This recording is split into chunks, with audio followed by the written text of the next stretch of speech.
Salut les filles, j'espère que vous allez bien. Alors moi ça va beaucoup mieux. C'est vrai que le fait d'avoir fait la vidéo hier soir m'a permis de m'encourager moi-même pendant que j'encourageais certaines quand elles ne vont pas bien à toujours se rapprocher de Dieu parce que vraiment Dieu c'est celui qui console, celui qui fait du bien. Et franchement il m'a fait du bien. Je me suis réveillée d'excellente humeur. Et lors de ma méditation ce matin, je suis tombée sur le texte en fait qui parlait du peuple d'Israël. Et c'était un peuple à qui le Seigneur avait promis d'entrer dans un pays où coulait le lait et le miel. C'est-à-dire qu'il y aurait eu beaucoup d'abondance à beaucoup de niveaux. Sauf que c'est un peuple en fait qui s'est beaucoup plaint. C'est un peuple pour qui le Seigneur est beaucoup intervenu. Et c'est un peuple qui s'est beaucoup plaint. Donc le Seigneur en fait s'est irrité contre ce peuple. Et en fait ils ont erré 40 ans avant d'entrer dans ce fameux pays. Vous savez quoi? Je n'ai pas envie d'attendre 40 ans avant d'avoir ma bénédiction. C'est vrai que le Seigneur me disait de me rappeler en fait tout ce qu'il a fait pour moi jusqu'à aujourd'hui. Et c'est ce dont je parlais dans la vidéo hier soir, où je disais que je me rappelle des différentes bénédictions que le Seigneur met dans ma vie, les différents miracles qu'il a fait pour moi.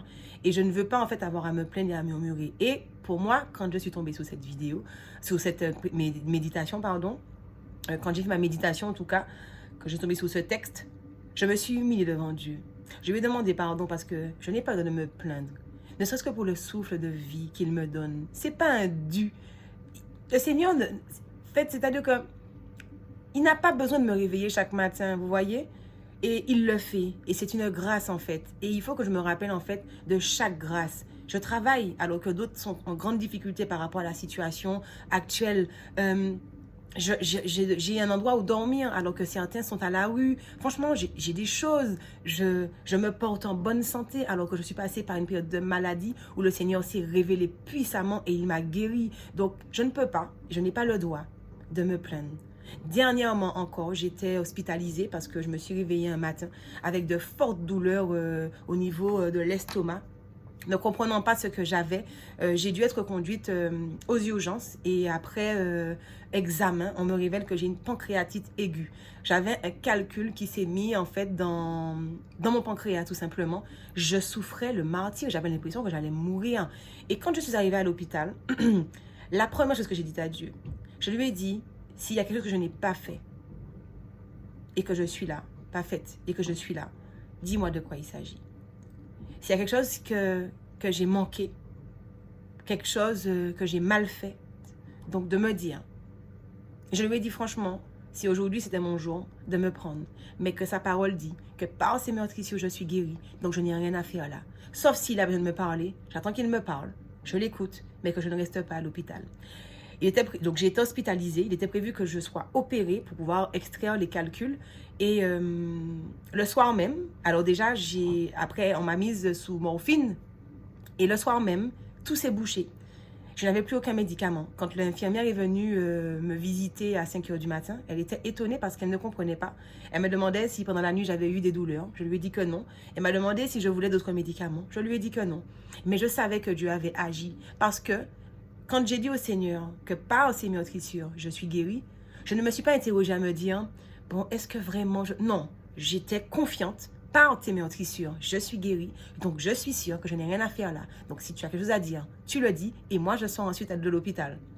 Le lendemain, j'ai reçu plusieurs visites d'infirmières qui ne comprenaient pas en fait mon état, qui en fait ne ressemblait pas à l'état de la veille par rapport au diagnostic qui n'était pas normal. Pas de vomissement, pas de diarrhée. Et on m'a demandé si j'étais constipée, je n'étais pas constipée.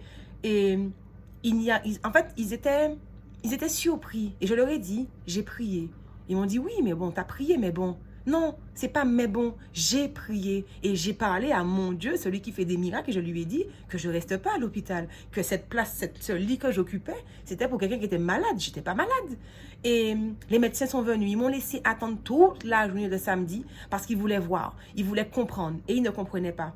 Donc ils se sont décidés à me faire sortir et j'ai même eu une visite par la suite où le médecin m'a dit qu'elle ne comprend pas. J'ai prié. Donc quand le Seigneur fait ces choses-là dans ma vie, est-ce que j'ai le droit de m'apitoyer? Alors comme je vous dis, j'ai le droit d'être triste. Mais être triste, ce n'est pas forcément murmurer ou se plaindre. Être triste, c'est être triste. Mais en tout cas, c'est vrai que je ne me suis pas forcément plainte hier soir, ou peut-être un petit peu. Mais c'est parce que c'était je suis un être humain, quoi. Donc, en fait, c'est un petit peu chaud sur moi. Et donc, je me suis plainte un peu, je l'avoue. Et c'est vrai que quand je suis tombée sur ce texte ce matin, j'ai dit, Seigneur, je te demande de me pardonner parce que je n'ai pas le droit de me plaindre. Et que vraiment, si les choses ne sont pas encore dans ma vie, c'est que c'est pas encore le moment. Parce que comme je vous disais, non seulement je dois être qualifiée pour la relation que je désire, mais l'autre personne doit l'être également pour la relation que lui-même désire. Donc, et puisque la relation, c'est un échange en fait. Et donc voilà, j'ai décidé de laisser couler, de faire confiance au Seigneur. Je lui ai dit que il m'a promis certaines choses. Donc, il va tenir ses promesses parce qu'il est Dieu. De la même façon qu'il avait promis à ce peuple d'Israël d'entrer dans le pays où coule le lait et le miel, c'est de la même façon qu'il m'a promis d'entrer dans mon mariage où coulera le lait et le miel. C'est tout ce que je sais et c'est tout ce que je crois. Et c'est tout ce à quoi je m'accroche de toutes les façons. Donc, je vais très bien aujourd'hui. J'espère que vous allez bien, j'espère que vous êtes encouragés quand même et que vraiment vous ne vous laissez pas intimider ou même influencer par tout ce qui se passe à l'heure actuelle. Faites confiance à Dieu. Dieu nous dit qu'il donne la paix que le monde ne sait pas donner. Vous pourrez aller dans 10 000 fêtes, vous pourrez fréquenter 10 000 personnes, vous pourrez vous droguer, vous pourrez vous enivrer avec de l'alcool. Ce sera un petit moment que vous sentirez que ça va et après les choses vont revenir. Franchement, j'étais triste tous les jours. Aujourd'hui, je me retrouve à être triste, je crois, une fois tous les 2 mois, si ce n'est pas une fois tous les 3 mois.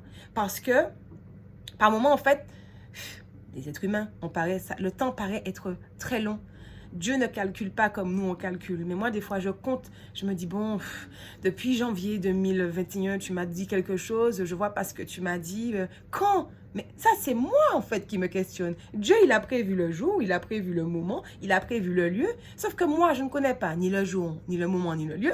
Donc, des fois, ça me stresse, ça m'angoisse parce que j'ai déjà hâte. Et puis, quand je vois les couples, j'ai envie de vivre mon histoire d'amour également. Mais ce n'est pas encore le moment pour moi. Quand le moment viendra, je vivrai cet amour-là, mais de façon extraordinaire. Mais c'est vrai que j'apprends aussi à dépendre de Dieu. Parce que quand ces choses-là viennent à moi, c'est Dieu. C'est Dieu. Il n'y a que lui, en fait, qui arrive à me canaliser. Il n'y a que lui qui arrive à soulager mes douleurs. Il n'y a que lui qui arrive à vraiment enlever toutes ces frustrations. Il n'y a que lui. Et j'ai déjà expérimenté, je suis déjà sortie, j'ai déjà été m'évader. En fait, ça dure qu'un moment. Alors que quand je m'attache à lui, quand je lui dis, écoute, là, je ne vais pas bien. Là, je suis vraiment très triste. Là, je suis désemparée. Il faut que tu fasses quelque chose. Parce que tu m'as dit que si je te demande, que tu feras pour moi. Que si j'ai la foi que tu agis pour moi, tu agiras pour moi. Et chaque fois, ça va. D'ailleurs, ça va très bien. Là, aujourd'hui, franchement, je peux vous faire un marathon tellement je vais bien. Je suis en pleine forme. Et donc, je vous encourage à vraiment, mais vraiment, vous attendre à Dieu. Il en réserve pour tout le monde. Ce qu'il a fait pour le peuple d'Israël, eux, ils ont beaucoup murmuré. Ne murmurez pas. Ne vous plaignez pas. Les émotions viennent. Bon, je ne vais pas vous dire de dire stop. En vrai, moi, je ne sais pas le faire. Ça vient. Et en fait, je ne laisse juste pas l'émotion prendre de l'ampleur. Mais ça vient. Donc, si certaines arrivent à ne pas faire venir, félicitations. Moi, je n'y arrive pas pour le moment. Et voilà. Et j'aime avoir cette joie de vivre-là. J'aime en fait partager ça et dans mon entourage, voilà, avec mes collègues, j'aime beaucoup, je préfère être comme ça. Au moins je sais qu'on passe d'excellentes journées et puis on rigole et puis c'est la bonne ambiance au travail et je préfère ça. Quand j'entre à la maison également, je suis motivée pour mon sport, je rigole aussi, je joue avec mon chien. En fait voilà, quand on est de bonne humeur, on fait beaucoup de choses. Ça me donne envie de nettoyer mon véhicule que je nettoie pas souvent. Et qu'il faudrait que je change ça. Ça me donne envie de faire des choses avec mes proches. Et donc voilà, au lieu de rester dans mon coin, de vraiment ressasser les choses. Donc vraiment, faites l'expérience de la parole. Cherchez des versets. Si vous êtes triste, versez sur la tristesse. Si vous êtes désemparé, versez sur le fait d'être désemparé. Peu importe ce que vous ressentez. Dans la Bible, le Seigneur traite de tout. Il n'y a pas un sujet qu'il ne traite pas. Il traite de tout. Faites-moi confiance. Juste vous tapez le sujet sur lequel vous avez envie d'être encouragé et vous verrez que le Seigneur va vous encourager. Et vous allez lire les versets, et les versets, et les versets. Quitte à les répéter, c'est pas un problème. Et vous verrez que la puissance de Dieu va descendre sur vous et que ça va vous soulager et que ça va vous faire du bien.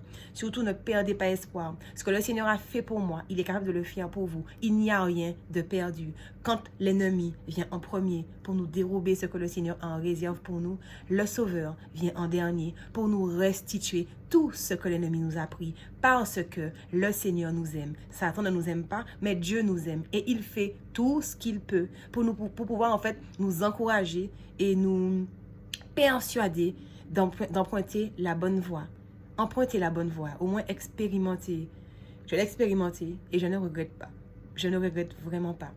En tout cas, je vous souhaite de passer une excellente fin de journée. Je vous ai fait la vidéo, il est 14h48. Je vous souhaite de passer une excellente fin de journée ou bien fin d'après-midi, comme vous voulez. Et je vous dis à très bientôt. Ciao, ciao.